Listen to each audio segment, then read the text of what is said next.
In 1944, investigative journalist Daniel Mercer risked his life to document war crimes committed by his own government. Working in a clandestine press office beneath a London pub, Mercer typed his exposé on a battered Underwood typewriter by the faint glow of an oil lamp. His draft contained eyewitness accounts from 3 soldiers who testified to mass executions of civilians in occupied France.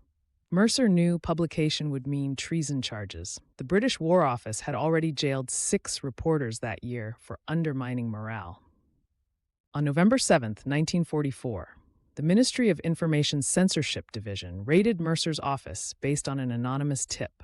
Armed with Official Secrets Act warrants, they seized all documents, including Mercer's personal diary containing coordinates of mass graves. Historical records show this raid was part of Operation Truth Keeper, where censors confiscated over 12,000 documents from 47 press outlets between 1943 to 45. Remarkably, Mercer's draft survived by being hidden in a specially crafted compartment beneath his desk drawer, a technique he'd learned from French resistance contacts. Mercer's confiscated materials were transported to Archive Vault 17 at Chillingham Castle, a top-secret facility holding over 200,000 censored wartime documents. Classified under the highest Omega-level restriction, these files were reviewed only by the Prime Minister's wartime cabinet.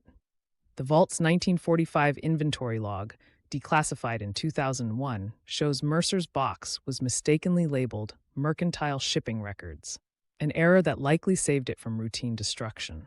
For 75 years, it sat between files containing the 1943 Bengal famine reports and suppressed photos of Dresden's aftermath. In June 2019, Cambridge historian Dr. Evelyn Park discovered Mercer's box during the UK National Archives mass declassification project. Her research team had been cross-referencing censorship records when they noticed the shipping label's incongruity with the box's actual contents.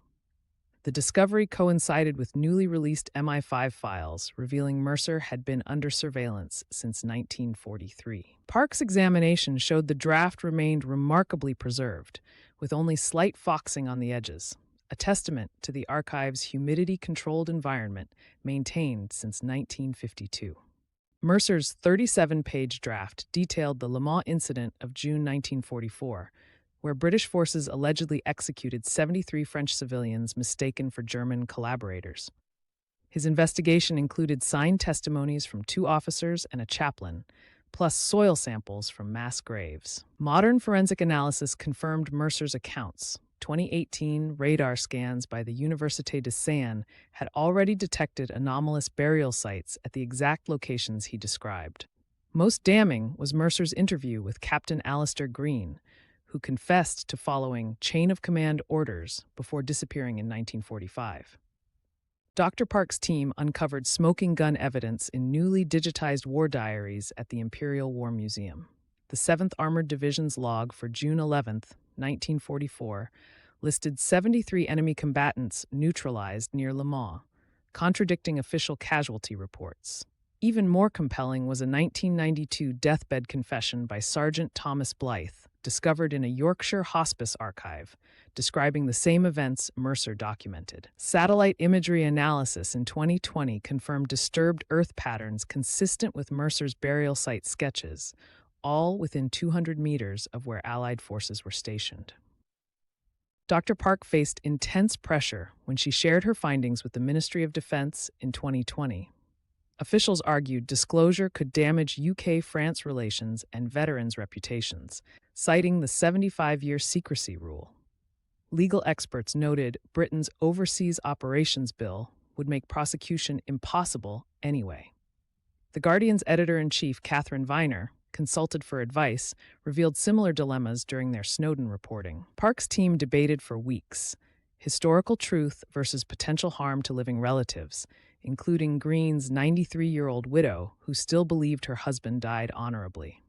The breakthrough came when researchers located Mercer's granddaughter, Claire Mercer Houghton, a human rights lawyer in Geneva. Claire revealed her grandfather had died in a mysterious 1947 car accident after sending coded letters about unfinished business. Family archives contained a sealed 1946 affidavit where Mercer swore to the truth of his report before God and history. After consulting French massacre survivors groups, Claire authorized full publication stating, "The dead cannot speak, but we can honor them by revealing what they endured." On June 6, 2024, the 80th anniversary of D-Day, Mercer's exposé was simultaneously published by The Guardian, Le Monde, and Der Spiegel. The coordinated release included a 12-page supplement with forensic verification and survivors' accounts. In Le Monde, a memorial was erected naming all 73 victims, while London's Imperial War Museum opened a Journalists Under Censorship exhibit featuring Mercer's typewriter. Most significantly, France and Britain established a joint historical commission to re-examine 142 other censored wartime incidents, proving Mercer's belief that no truth stays buried forever.